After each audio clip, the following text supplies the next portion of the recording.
Hello and welcome to Ulu Tea Leaf Readings. My name is Lenor and tonight I'm going to be reading your tea leaves. This is a horoscope for Leo. If Leo is your solar, lunar, ascendant / rising sign, then this is a message for you. Okay, let's get started.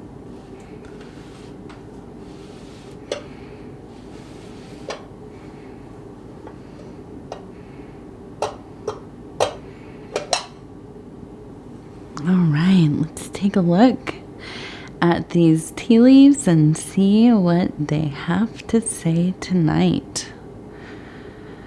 And our card is the Prince of Wands. This is often related to an energy of intense activity, arrogance, kind of a fierceness. And just kind of all encompassing. I mean, just a really intense, right in there, you know, taking everything over. Very intense, burning bright. Okay.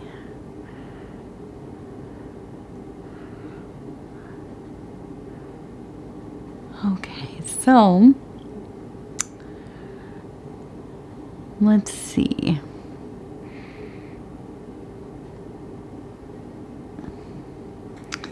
So I want to start here, and it looks like we have some kind of animal, maybe a deer, antelope, something like this, running and kind of jumping, right? Kind of looks like a cave painting to me. And then we have a smaller one here, okay? And so I feel that there is really that energetic movement, okay? I feel like usually in your life as a Leo, you perceive yourself to be really kind of the star of the show in your own life, right? You are not a character in somebody else's story, right? You are the center of attention in your own perception of, you know, how this thing is playing out. You are not ever kind of, you know, second fiddle or second seat or whatever. You are lead. And so, interestingly, it seems like somebody has come into your life, or they've been in your life, maybe for a long time, I don't know. But they have become very close to your consciousness. You've been thinking about them a lot. And this person, I feel, is quite pushy. This is somebody who is impatient, maybe somewhat crude. You know, they probably have some manners, right? But they do not extend them to you always. They do not really honor your boundaries. I feel like it's almost like too, and you don't have to be masculine leaning, nor do you have to identify as any kind of masculine or male animal or person or whatever. But if you think of two male deers or any animals really, kind of fighting it out to gain position or posture within their little group, their little pod, their little flock, or I don't know what is a deer. I don't know what deer's little groups are, their little families. And so they, you know, as they grow up and they have to go up against the older bucks, and they kind of are vying for attention of the female deer who are you know, ready to reproduce and so on. So I almost feel like it's this kind of competitive nature. But again, you don't have to be male. I'm not talking about specifically a masculine warring for you know, position, but there is a very you know, competitive spirit coming up here. Okay. Really trying to assert dominance over one another. And if that's directly, indirectly, this could be, you know, through actual verbalizing to one another, physical spats, or, you know, just kind of social posturing, gossip, whatever it is. But, you know, I think, interestingly, and I want to turn this way, we have two people face to face here. Okay, the head, hair maybe, kind of almost locked hands. So I feel that although this dynamic is fierce and intense, I think the surprising thing is that you kind of really like this. And this could be a friendship, this could be romantic, this could be casual, whatever it is. It could be a family member, you know, sibling, cousin, whatever. But I think that you really do care for each other. You like each other. And I feel like in some ways, this kind of dynamic with somebody really kind of draws out some of the best qualities in you, because you become so motivated to get things done, to be the one that's really succeeding, right? You can't be out, like, somebody can't outshine you. So, you know, there's really this kind of, when you become a team and you're kind of competing against each other within your own team, you really get a lot done. So I think that this is actually not a bad dynamic for you. I mean, for me, but I'm a Virgo, right? This would destroy me. I hate this. I don't like anything competitive. I like nice. I like people being nice and agreeable and, you know, kind to one another. And so, and I like to be bossy. I don't want anybody trying to compete with me over my position. So this would not work for me, but for you it does. I think it really does. And I think that this is a profound friendship. Maybe it's a romantic relationship too. Maybe there's really truly a profound friendship within a romantic relationship, which means that you might really, this might be the one. Okay. But I also want to see, I'm looking at this one, and we have a person kind of standing here on the edge of a cliff a bit. And I think that they're contemplating. So that's, you know, looking out over the land, right? Surveying the lands. The hair is blowing. So this feels like it's up high. There's a lot of thought, deep contemplation. Okay. I feel that you're at a point in your life where you've done a lot, right? You're good at a lot of things. You're really good at a couple of things. But I feel like you're just, you know that you can take it up a notch, that you can level up. And this is where you're at. You really, you're ready for that next thing, right? And I feel like you've really been planning your moves. I mean, really figuring out exactly what you need to do. And so this really kind of is that vibe. And I think maybe 2 readings ago, maybe it was the last one, I don't know, but similar conversation about taking your career to the next level, your creative endeavors, you know, taking a chance on yourself.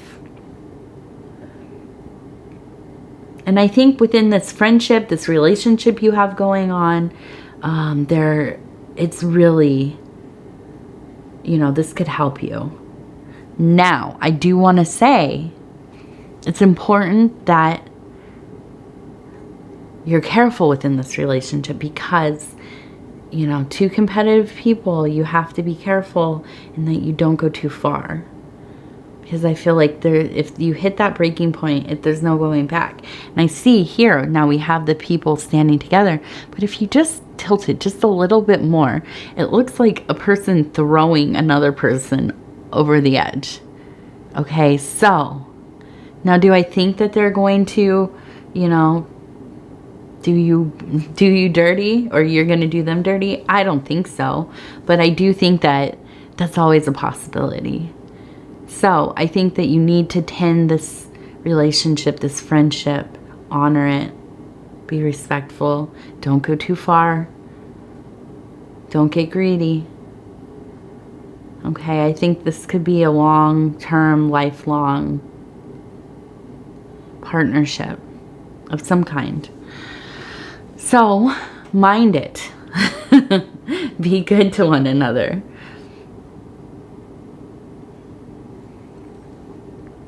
Okay. And now I'm looking right in here, and I see a person right here, and it looks like they're looking at a star. That's what. So I feel like, and this is in this kind of metaphysical, where messages kind of come through from loved ones, people who have passed, transitioned, elders, and guardian angels. So I believe, you know, there's this, the star really often represents these long-term goals. Okay, so I think that it's important for you to abide these long-term goals. The things that you really, you know, those distant stars you stand and stare at, you gaze out there and think about one day, right? It's where your dreams kind of come together. And I feel that, you know, some energy from the other side is really right there next to you. And it almost seems like this is maybe like a grandfather or an uncle, maybe an elder, one of the patriarchs of the family that has passed. Maybe you never even met them. I don't know. But they stand right next to you. And I feel like you feel such strength when you are standing together. And you have a confidence. And oddly, in my head I'm thinking, I feel like it's something that people have said about you since you were young. You almost have, like, you have a developed confidence in a way of carrying yourself that seems like you're much older than you are. So I think part of this is that relationship with that that person who has been with you, who helps guide you. Okay. And let's see.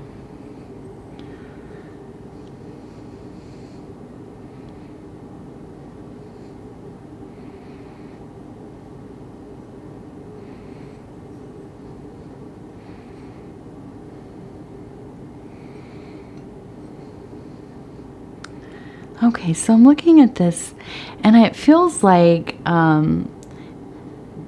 have an excavator, and I see these animals down here. It almost looks like it's going to be kind of unearthing some of this land where they're living, and I kind of, to me, is a sign of change, of you know, refinement, development. It's hard. It's hard to dig into a place that is undeveloped. That is, you know, there's a feeling of not wanting to touch things that are natural, leaving them as they are, right? But and this is not, I'm not talking about in the physical world. This is in this emotional space on the edge here. So, where you might see some of these unrefined aspects of self, these more juvenile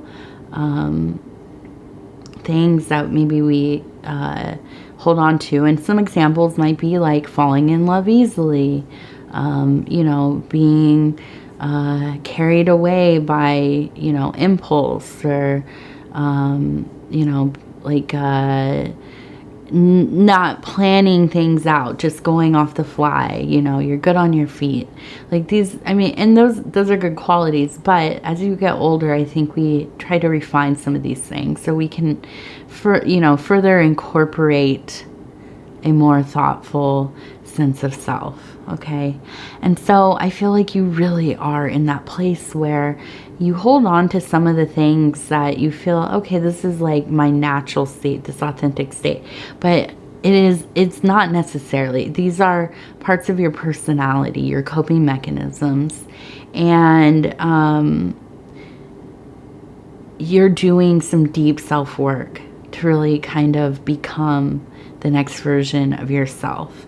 And that is difficult. You run into some sentimental roadblocks. You might become defensive, you avoidant of dealing with some of the things that you might think are your attributes. And maybe in some ways they are, right? But everything can go through processes of refinement. So I think that part of the work here is to not become so attached to things that do not serve you anymore, okay? One that really comes to mind as I'm saying that is not being able to ask for help, thinking you have to do everything by yourself. That is some kind of, you know, show of weakness or inability to ask for assistance. Okay. And I think that that's something that really, you know, a lot of us have a hard time figuring that out, but you have to. At some point in your life, you realize, okay, I'm going to need some help here. All right. We have a moon.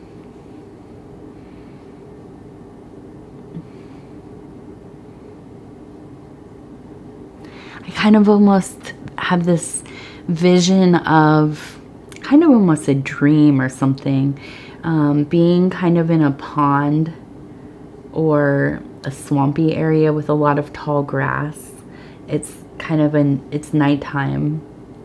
I'm walking through that, wading through the water and being afraid of leeches, maybe. I think there's a real fear about facing some of this stuff. The things that like you kind of push down. I almost feel like these are maybe things that you were told when you were young, that you talk too much.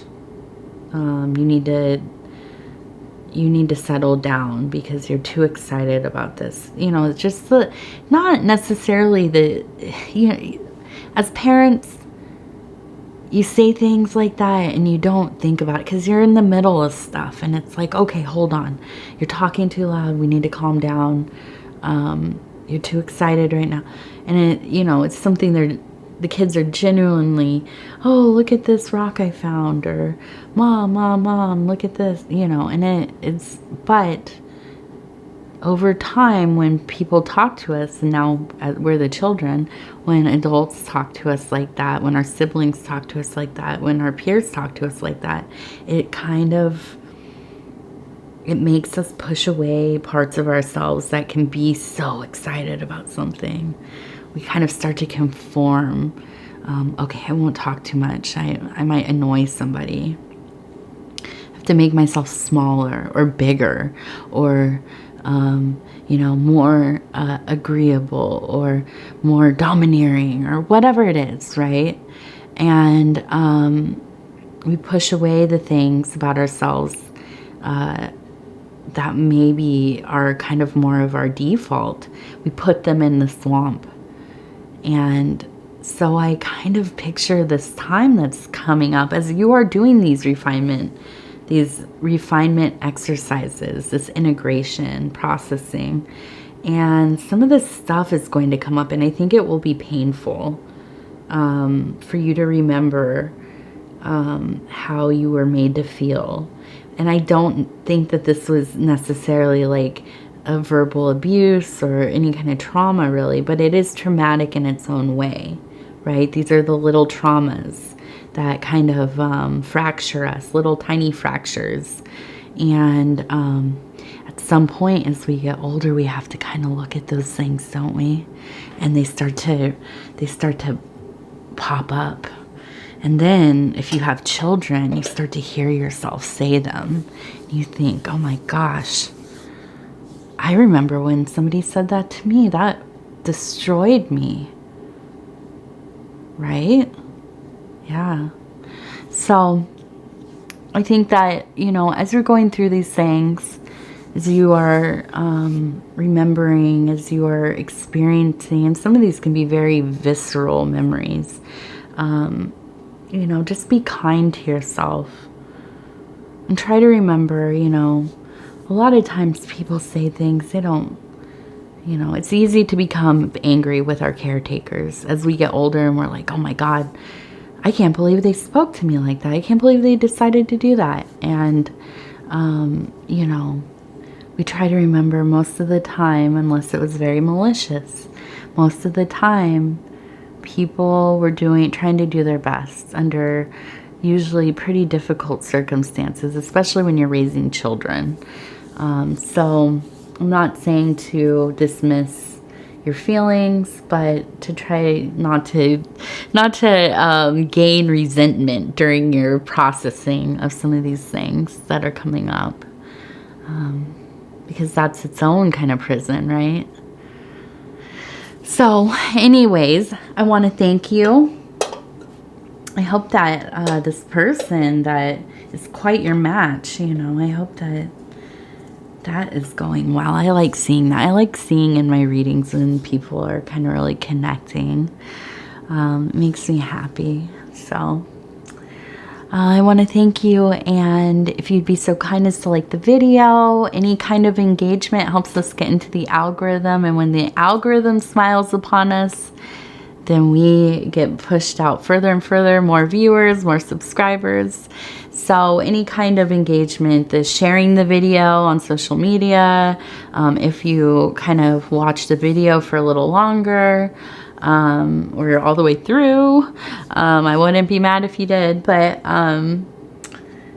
if you do like leave a comment, which I love those because I get to read them and you know, get back to you and get to know some of the people that are watching, and that is really honestly such a treat for me.